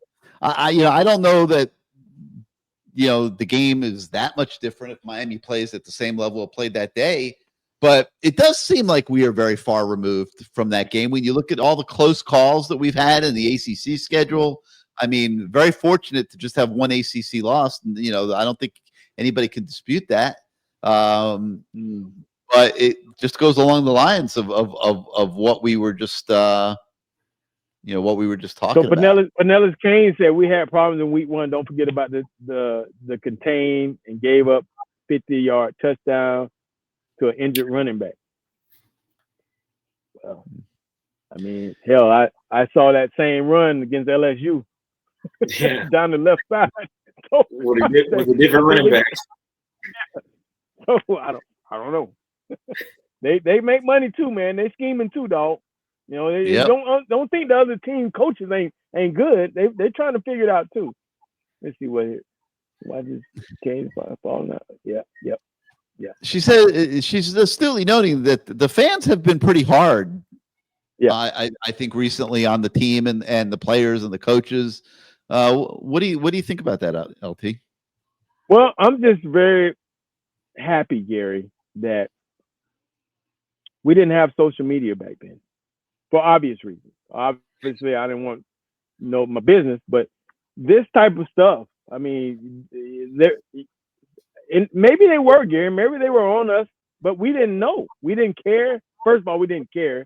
But today's fans, well, but they have platforms that they didn't have back when you played. Voice their opinions, and a lot of times, half of them don't even know what they're talking about. They're getting their information from the wrong sources. They're making up their own information. I mean, that's why I don't like, me personally, I don't like sitting in the stands around people and hearing their opinions. Right? That's just me. I don't care if it's a high school game, my daughter's flag football game. I just don't like being around people because half the time they don't know what the heck they're talking about. And so in order for me not to get frustrated or being drawn into the conversation, I just stay away. And you spend half your time at the damn gymnastics gym. Who are you talking about? What are you talking about? Well, no, my daughter plays flag football too, man. She's the best flag puller out there, boy. They can't run on her side. She got speed, she got length, she's pulling flags, she's good at it. She's real good at it. And the Tyreek Hill flag football, that's now Dolphins flag football because Tyreek Hill never showed up. But that's neither here nor there. But yeah, I just don't like to hear sometimes the talk. And obviously today's age, they can get on these social media platforms and they can talk all the stuff they want to talk. And it's to hear them crash the players a lot. You're like, hey man, are you trying to be a fan or are you trying to be a hater? Which one are you? And I think half of them, it's for clicks and likes. Half the stuff they say sometimes just to get people going. And it's just, I'm very glad that we didn't have social media back then, Gary. I might not be sitting here for one. And by the way, the only reason you don't get it at the gymnastics gym is because there's nobody watching all those little kids flipping around that has any clue what they're watching, so they can't pass judgment. I tell you this now. My wife, she is like the be all know all because she did gymnastics in college. So all the other moms crowd around her and ask her for her opinion on stuff like that. So I get it because I can't say anything because I didn't go to school for that. I didn't do gymnastics. So that's your business. But in football, I don't want to be around people that don't know the game. So I'm not going to anybody's house to watch the game because I don't want to be describing the game the whole damn time. I want to watch the game in peace. That's why I'm on the sideline. I want to right there. All right, man. Jeff Lynn, ELO, he wants to know what the hell's wrong with the pass rush. And I mean, Barron's disappeared. I can't begin to explain what's happened with that guy. He looked good in Gainesville. We've talked about Gainesville. He looked very good in Gainesville. And He did okay in Louisville. He did well against FAMU, but that's 3 games out of 10 that they've played so far. I don't know where he's been the other 7. Bain, to me, is too heavy to be an end. He's not as effective out on the outside as he was a year ago. Still has some moments. Very good player. Yeah, but he's just not as effective. Mesidor is having to play inside way too much, and he's better off outside. I would flip-flop those two, me personally, if I were Guidry and the D-line coaches. Simeon Barrow has done a decent job, but he's a defensive tackle. He's not going to have big sack numbers or whatever. What do you think, LT? You see what Jay Cruz just put? Still in check. Stealing a check. Yeah, he might be. Hey, man. It is what it is, man. When was the last time Miami had a quarterback sack? I can't remember a great sack in the last. It's crazy. Yeah, you're right. I mean, this is a program where the leading sack guy has been in double digits many times. Mm-hmm. It won't happen this year. I see what you think, man. I mean, I got my own opinion, but you go ahead and tell yours first. I think it's just inconsistent play, honestly, and then sprinkle a little bit of injuries here and there, and then that's what you have it. I mean, when I was doing my Wake Forest previews and all that good stuff, I mean, he said Miami's D-line is up there with Clemson and Ole Miss as the best in the country. So other people think it's the greatest thing since sliced bread, but obviously, like we just mentioned, fans are a lot more critical of their team, than anybody else. But like I said, I think it's a mixture of guys kind of just being inconsistent and injuries and all that good stuff. But I do think they have the potential to really fire those cannons and get after it. But you just gotta stay healthy. You gotta stay on the field, and we'll see what happens these next 2 games. I feel like they haven't played football in forever, so that's why we're thinking, hey, when's the last time we got a QB sack?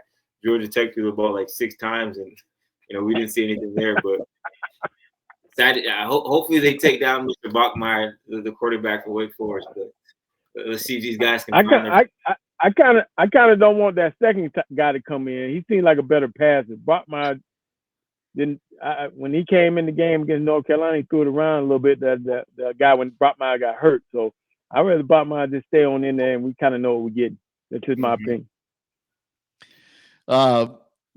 Norris Murray, I'm looking at his comment. I mean, they are a little undersized now, other than Barron. Yeah. Barrow is a smaller defensive tackle. He's wide, he's strong, but he's still smaller. Mesidor is an end playing tackle. Bain is a tackle playing end, but is not a big guy. I mean, they are a little undersized. There's some truth to that. William Crow. 904 Hurricanes said we got 27 sacks, and they should have had 40 plus. That's what he said.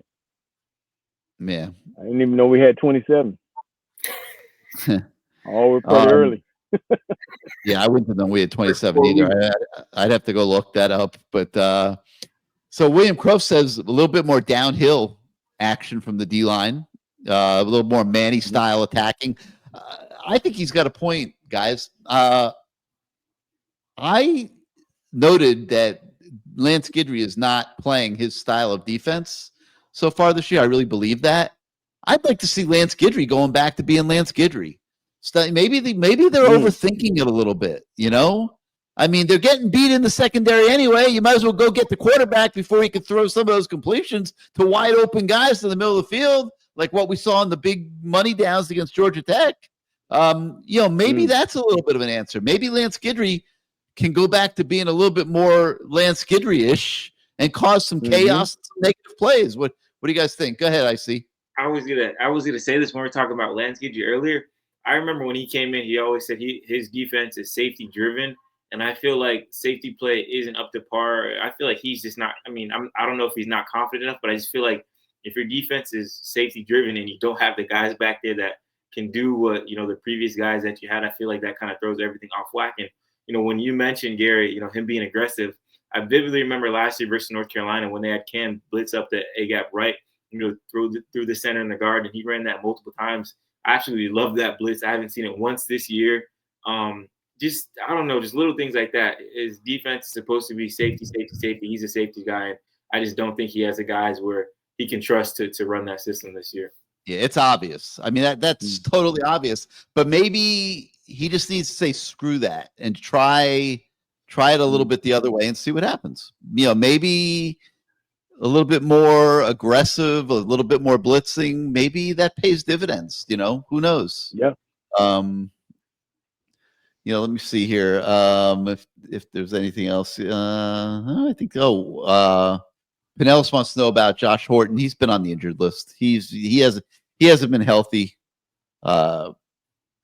since he got here. Austin, we have missed Austin, so hopefully he gets back. Maybe next week.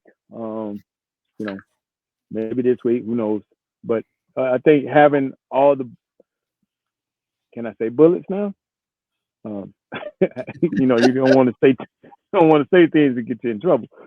Having all those guys gives you more depth, and the rotation is better. And I think, like you said, coming into this season, I thought the safety play would be similar, but it has not been. It's been more protecting back there, and not, even against Florida, it wasn't really, they didn't need to do too much. So it's been a different defense for Lance, like you said. William Croft talks about trusting in the safeties, and I think I think he hit it spot on. I mean, it's obvious. He's not coaching Lance Guidry defense. But not coaching Lance Guidry defense has not worked out so great. So maybe he needs to go back to being Lance Guidry. What do you think, IC? I mean, yeah, you gotta roll the dice, but I don't know. Roll the dice, man. Let's go. How much you want to roll it with these last two games being make or break. So we shall see. Yeah, I don't know. That's why we don't. Tough one, dog. That's a tough one. Yeah, it is a tough one. It's easy for us to sit here on the couch, so to speak. Like $1 million. It's like the one song. None of us making $1 million right now. No, definitely not. That's a tough. All right, that's a real tough one. Yeah, no doubt. Parting thoughts before we let you go here.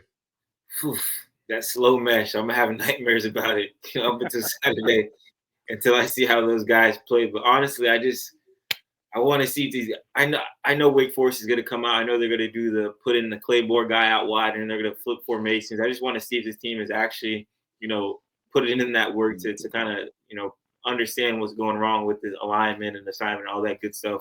It's easy to talk a big game, but I want to see them actually come out and do it. And I just hope this offense kind of gets, the wheels rolling, had the lowest scoring output this year, said third down was critical, fourth down was critical. Just get back to what you used to doing in the defense, and just find your foot in these last few games of the year. That's what I'm hoping to see versus Wake Forest. All right, I see. Well, we obviously thank you for being part of the show. Yep. And we will. I see. Yes, sir. See you guys. Thank you. All right, man. All right, LT.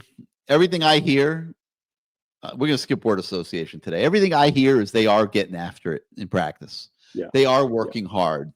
They have attacked some of their problems. They've worked hard on the communication. Cam Ward's keeping the offense very focused. He is smart, and I can assure you, I don't know if everybody knows. He's not happy at what's happened with his Heisman campaign over the last week or so. And I personally think they are going to come out on Saturday and beat the living daylights out of Wake Forest. I think Cam Ward's going to try to put 500 up. I don't think the Wake Forest defense is going to be able to stop him.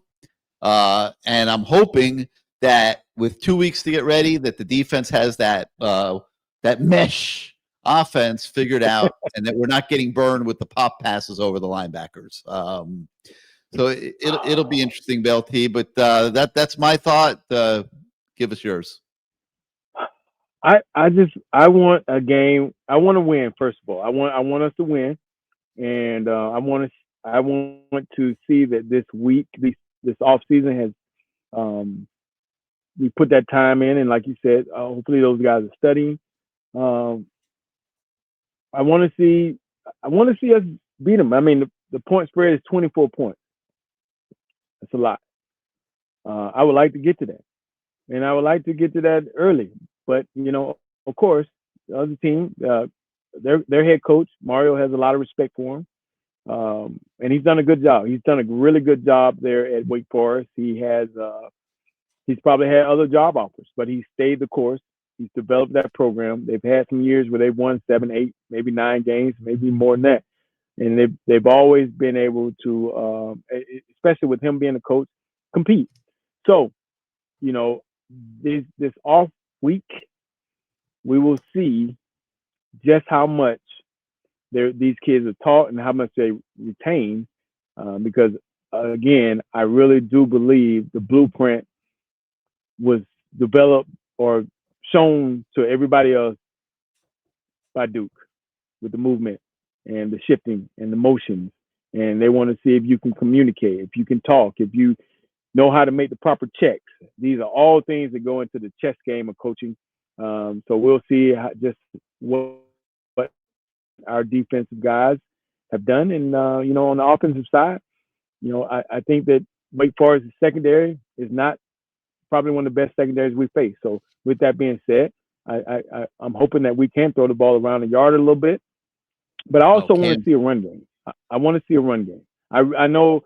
See, this is a bad deal as far as we want to see the numbers put up by Cam, but we also want to establish this run game because, like I said, early in the season, this run game is what's going to get us over the top of getting to where we need to go.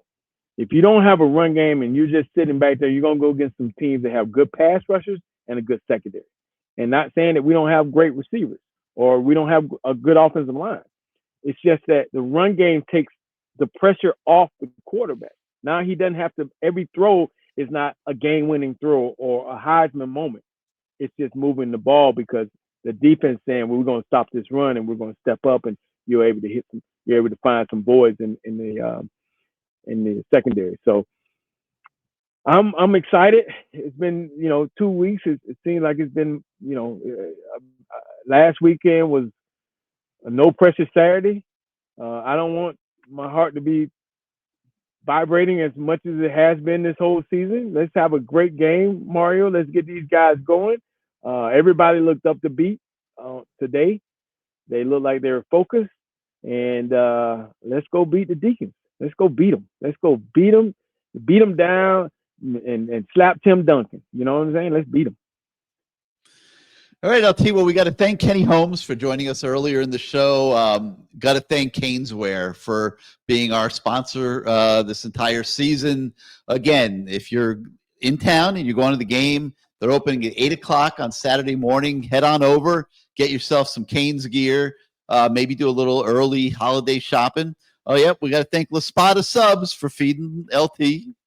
Best subs in town. I don't know if they'll be open at 8 o'clock, so I'm not going to tell you to get your tailgate food from La Spadas on Saturday. I would almost bet they won't be there at 8 o'clock. But typically, La Spadas, best subs certainly in Broward County. I haven't been to every sub shop in Dade County, but I've been to La Spadas many times, and they have great subs at La Spadas, so check them out. But CanesWear, if you can't get to the store, CanesWear.com. They have everything you could possibly want as a Hurricane fan with the U logo on it. And then, of course, we thank all of you guys for watching tonight. LT, great show. I will see you at the stadium on Saturday. I am telling you, the Canes are going to kick the crap out of Wake Forest. I can feel it. Hope I'm right. Otherwise, I'm going to be taking some crap here next week. I hope you're right too, Gary. So, hey, Canes fan, we love you. Thank you so much for watching tonight, and go Canes, baby. All right, everybody. We'll see you next time.